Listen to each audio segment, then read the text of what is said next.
Ce film est un film Disney sur l'intolérance qui, comme tous les films Disney sur l'intolérance, vous explique que c'est mal d'être intolérant, mais pas pourquoi. Love, Simon ne dit rien.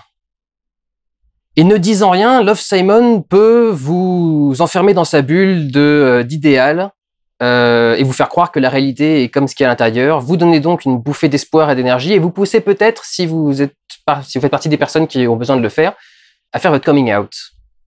Ce film vous poussera peut-être à faire votre coming out et ce sera peut-être une bonne chose pour vous et pour l'acceptation de ce que vous êtes, etc., etc. En ce qui me concerne, ayant déjà fait le coming out et l'acceptation de ce que je suis, etc., etc., je ne vois le film que en tant que ce qu'il est, c'est-à-dire en tant que film, en tant que produit de studio,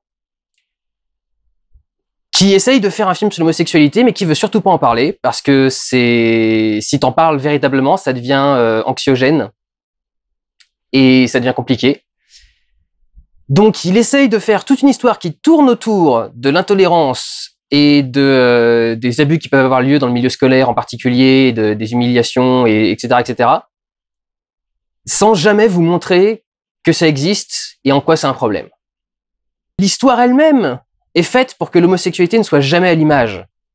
Le principe, c'est que Simon est un jeune garçon de 16-17 ans, qui sait qu'il est homosexuel, mais ne l'a pas encore avoué à qui que ce soit en dehors de lui-même, on va dire,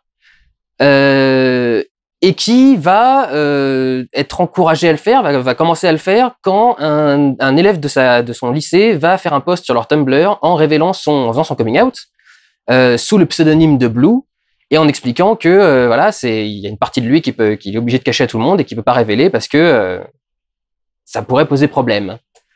Ce qui fait que pendant tout le film, Simon ne découvre pas sa vie d'homosexuel, Simon essaye de découvrir l'homosexuel avec qui il parle. Donc, par définition, l'homosexualité n'est jamais présente à l'écran. On en parle de temps en temps, mais on la vit jamais, et j'ai envie de vous dire que quand enfin on la vit, je suis navré de vous apprendre ça, mais s'embrasser, c'est pas juste que aimanter ses lèvres pendant 2 secondes et les séparer ensuite. Je veux dire, comment il s'appelle c'est l'acteur qu'ils ont pris pour Simon, du coup? Je me souviens jamais de son nom. Nick Robinson. Excusez-moi, je suis sorti de l'écran pendant un instant. Mais Nick Robinson n'a pas fait une once d'effort dans ce bisou charnel. L'une des seules représentations d'homosexualité et d'acte homosexuel qu'il y a dans le film, c'est-à-dire un vrai acte d'amour où ils s'embrassent. S'embrasser, c'est pas ça. S'embrasser, c'est pas juste coller ses lèvres et ensuite les séparer. C'est se faire un smack, à la limite. Et j'ai envie de vous dire que même des potes bourrés en soirée sont capables d'aller plus loin qu'un smack. D'accord?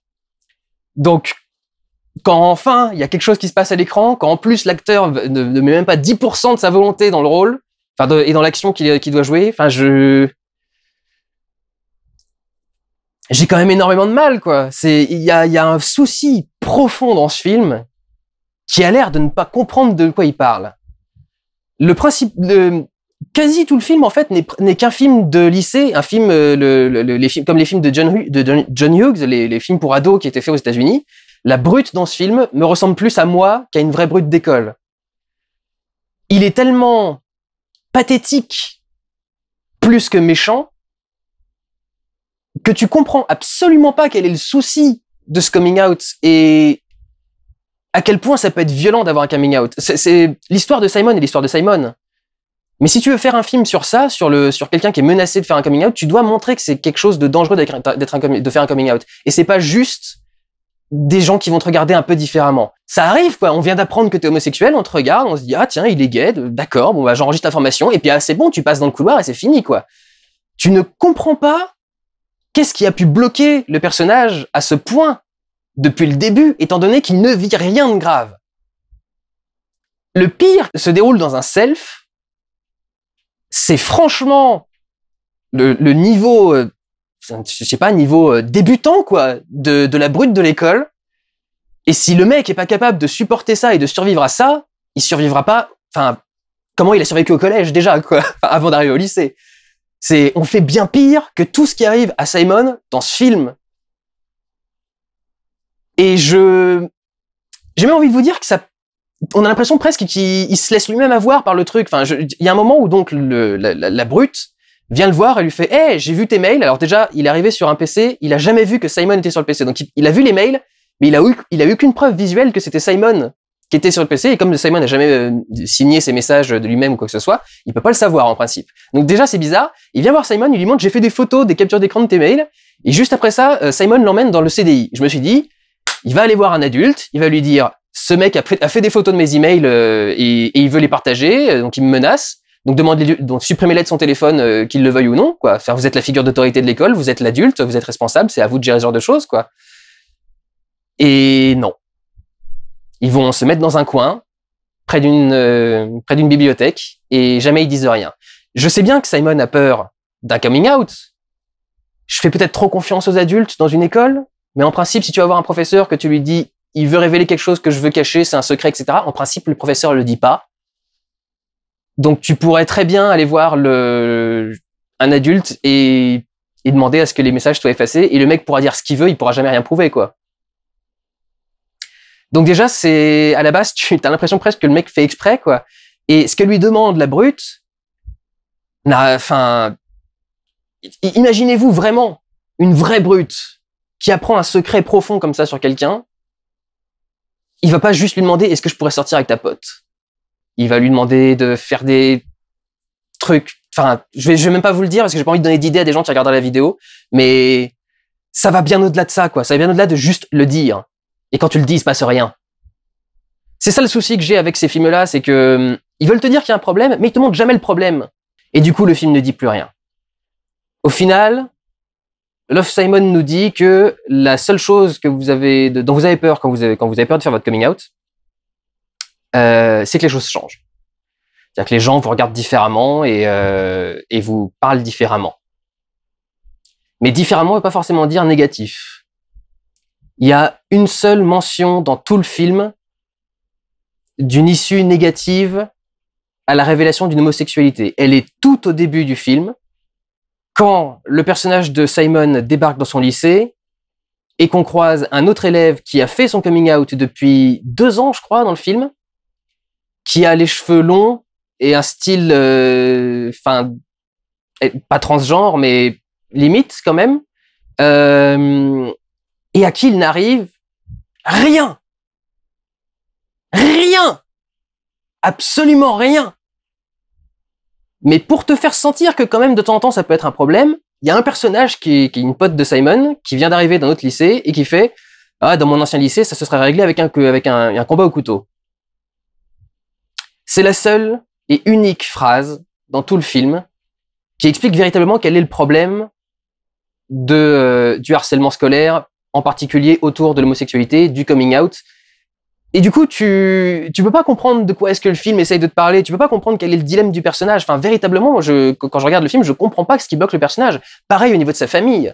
Il a une famille qui est ultra ouverte, tolérante et compréhensive. Il y a un truc qui est bien traité par rapport au père, qui fait des petites remarques comme ça au passage, qui font dire qui là, effectivement, je peux comprendre que au niveau du père, le gamin puisse être je suis pas sûr. Mais sa petite sœur, par exemple, je vois pas du tout ce qu'il retient d'en parler à sa petite sœur.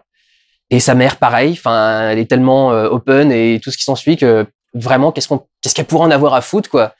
Et du coup, t'as presque l'impression que tout ça est ridicule, en fait. T'as presque l'impression que pour moi, un mec qui n'est pas homosexuel, peut-être même la brute du film, qui va voir ce film-là au cinéma, il en ressort pas en se disant, je comprends pourquoi il faut pas que je fasse le coming out forcer des gens. Je comprends pourquoi son homosexualité, c'est quelque chose qu'il doit gérer lui-même. Je comprends pourquoi. On peut pas arriver à comprendre ça en voyant ce film.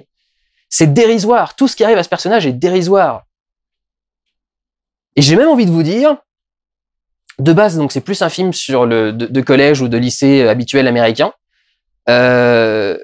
Franchement, les passages qui concernaient l'homosexualité de Simon me faisaient presque chier dans le film. J'avais presque pas envie de les voir. Les messages qu'il écrit à Blue, oui. Mais tout le passage avec la brute, etc., c'est tellement absurde déjà de base que j'y croyais pas. Mais en plus, quand je voyais le truc arriver, je me disais, on s'en branle. Enfin, je vois vraiment pas ce que ça vient foutre là-dedans, quoi. Et là où vraiment je suis extrêmement énervé, c'est que j'ai envie de voir le reste parce que le reste passe bien. Je veux dire, en tant que film de lycéen ou de collégien, etc., les relations entre les personnages sont vachement sympas. Leurs relations, leur amitié est vachement palpable. et fait envie, et ils sont cool, et ils sont sympathiques, etc. Et du coup, j'ai envie de les voir vivre, eux, et j'ai pas envie de m'occuper de l'histoire de Simon, qui me paraît, mais ridicule, quoi, anecdotique par rapport à tout le reste. Pour moi, tout ça pue le faux, le superficiel, et le sans-goût habituel d'un film trop hollywoodien. Jusqu'au plus profond de l'écriture, arrivé au 3e acte, il y a évidemment un moment où il faut que ça aille mal pour Simon. Et c'est le seul moment vraiment du film où ça va aller mal. Et le pire truc que vit donc Simon, qui ne soit pas lié directement à son homosexualité, c'est qu'il perd ses amis pendant un moment. Ses amis sont fâchés contre lui. Parce qu'à un moment dans un scénario de film, il faut que le personnage soit seul et que ses amis s'engueulent avec lui. Ça n'a aucun sens. Quand ton groupe d'amis réalise que tu lui as menti sur beaucoup de choses, alors je ne vais pas dans les spoilers, mais si vous avez vu le film, vous savez, il a menti sur bien d'autres choses que sa sexualité. Donc je comprends que ses potes soient énervés. Mais dans un semblant de monde réel, ça serait réglé en 5 minutes.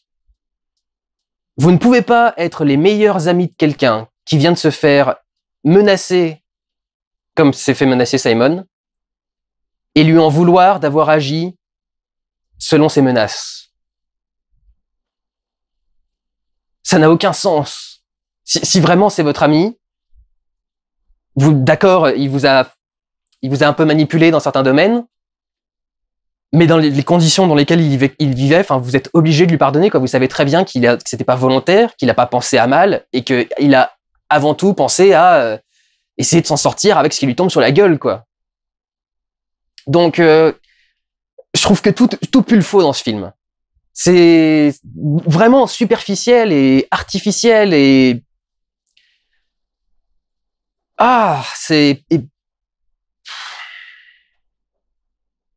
mais pétri de bons sentiments, c'est ça le truc. Évidemment, hein, c'est pétri de bons sentiments, je dis pas le problème. Et ça peut être une bonne chose de représenter ça de façon aussi normale. Mais pour moi, c'est se voiler la face. C'est sortir le problème réel du film. Enfin, il y a quelque chose qui, à mon sens, va pas du tout dans ce film. Je sais qu'on dit toujours qu'on aimerait voir des films normaux avec juste un gay à l'intérieur. Le problème, c'est que si toute l'histoire est censée tourner autour de son homosexualité, c'est pas un film normal avec un gay à l'intérieur. C'est censé être un film sur l'homosexualité.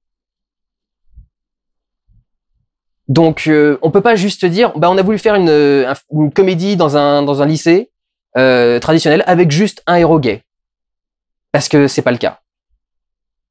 Vous avez fait un film sur un héros gay qui est menacé de coming out, et pour que ça reste une comédie, vous en avez pas parlé. Vous avez jamais rendu ça concret.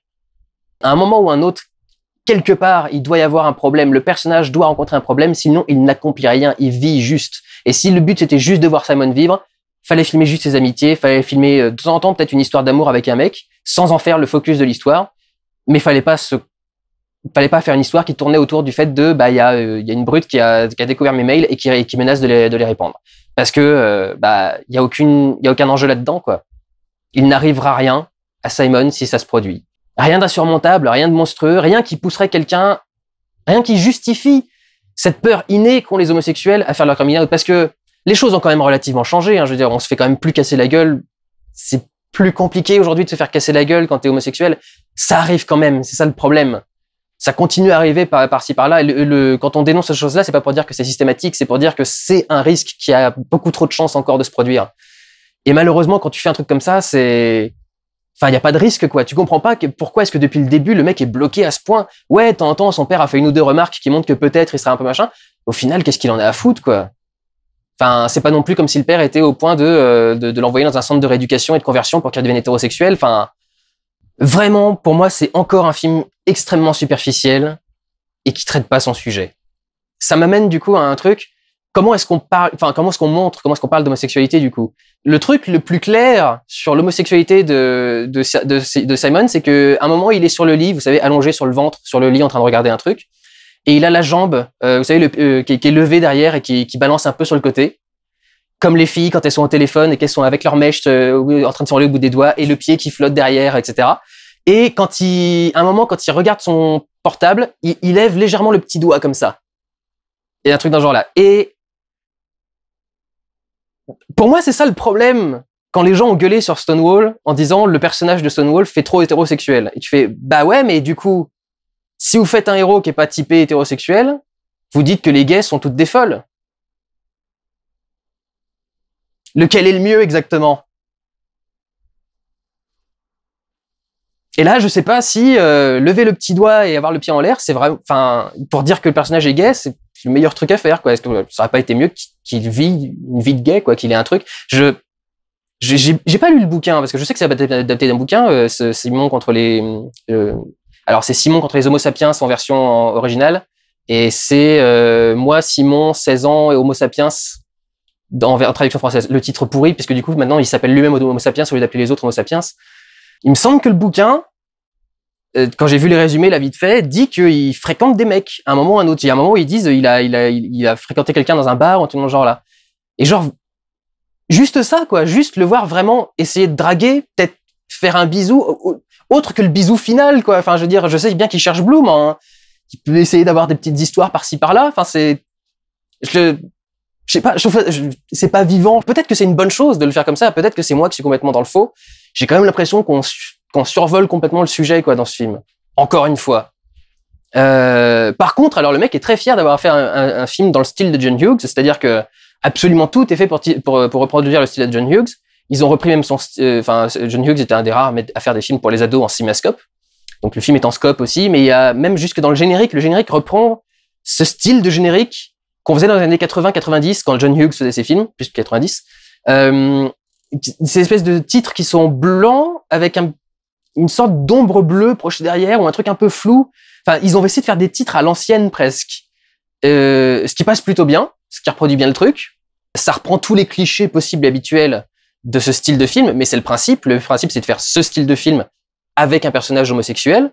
Donc, ça reprend tous les trucs classiques. Le gamin qui se réveille le matin et qui va récupérer tous ses potes en covoiturage pour les amener au lycée et toute la bande de potes qui rigolent. Les mecs qui sont dans les couloirs avec leur casier en train de reprendre leurs affaires. Le directeur qui est le mec qui essaye d'être sympa et rigolo, mais qui est l'adulte, donc franchement il est toujours ridicule. La prof de théâtre qui est forcément l'ancienne artiste qui a eu un début de carrière il y a une vingtaine d'années, mais ça a jamais été plus loin, donc maintenant elle passe son temps. C'est qu'est-ce que j'ai fait pour mériter ça? Qu'est-ce que j'ai fait pour mériter cette bande de ploucs là, franchement? Une bande son très actuelle quoi, très moderne, où on met en gros les titres qui marchent bien ou tout ce genre là. Je trouve que peu importe ce que le film fait et fait bien, il y a aussi des plans d'ailleurs qui sont très jolis. La direction d'acteur est super bonne aussi, les acteurs sont plutôt bons, sauf quand ils embrassent des mecs. Mais tout passe très bien, mais le film dit rien. Le film est vide. Le film parle pas de son sujet et c'en est encore un, quoi. Et alors, du coup, tout le monde me dit, tu gueules tout le temps, etc. Non, je gueule pas tout le temps, c'est qu'il y en a qui sont beaucoup mieux et presque tous les films que j'ai vus sur l'homosexualité sortis cette année, que ce soit God's Own Country, qui est peut-être sorti un peu l'année dernière, Call Me By Your Name ou celui-ci. Call Me By Your Name et celui-là, ils survolent complètement le problème. God's Own Country, il fiste son problème, c'est-à-dire qu'il rentre pas dedans son problème, il fiste son problème carrément. Il y a pas juste un film qui peut parler correctement d'homosexualité, bordel. Enfin, pour ceux qui me demandent, parce qu'on me demande tout le temps ça, je vous ai parlé de Stonewall déjà, qui vous donnera un peu plus d'histoire. Il y a Quand on a 17 ans, qui était réalisé par André Téchiné, je crois, un film français, mais vachement bien sur l'homosexualité, justement, un peu le même scénario que God's Own Country, mais plus réaliste et propre. Parce que l'autre va beaucoup trop loin dans le sale. Il y a une série qui vient de sortir là en ce moment, enfin qui est sortie en fin d'année dernière, qui retrace toute l'histoire des luttes homosexuelles et qui vous explique pourquoi est-ce que on a depuis tant de temps aussi peur du regard des gens et pourquoi est-ce que l'homosexualité a été un problème pour les homosexuels pendant très longtemps, qui fait qu'on a donc besoin de faire des coming out et de le garder secret la plupart du temps et qu'on avait besoin de le garder secret la plupart du temps et que parfois aujourd'hui encore on en a besoin. Donc cette série s'appelle When We Rise. Et d'ailleurs, c'est assez drôle, c'est une série que je viens de découvrir maintenant, qui est réalisée par un mec qui s'appelle Dustin Lance Black. Et Dustin Lance Black avait réalisé un film que j'avais regardé quand moi j'étais gay et que j'essayais de comprendre mon homosexualité, de trouver des repères, des images, etc. Et à l'époque, on avait le cinéma gay, qui était un cinéma pourri parce qu'on avait les gars n'avaient aucun moyen pour tourner leur film. Et il avait fait un film qui était un des rares films dont je me souvenais de cette époque et que j'apprécie encore aujourd'hui. Je l'ai revu il y a pas longtemps justement pour être sûr. Il s'appelait The Journey of Jared Price.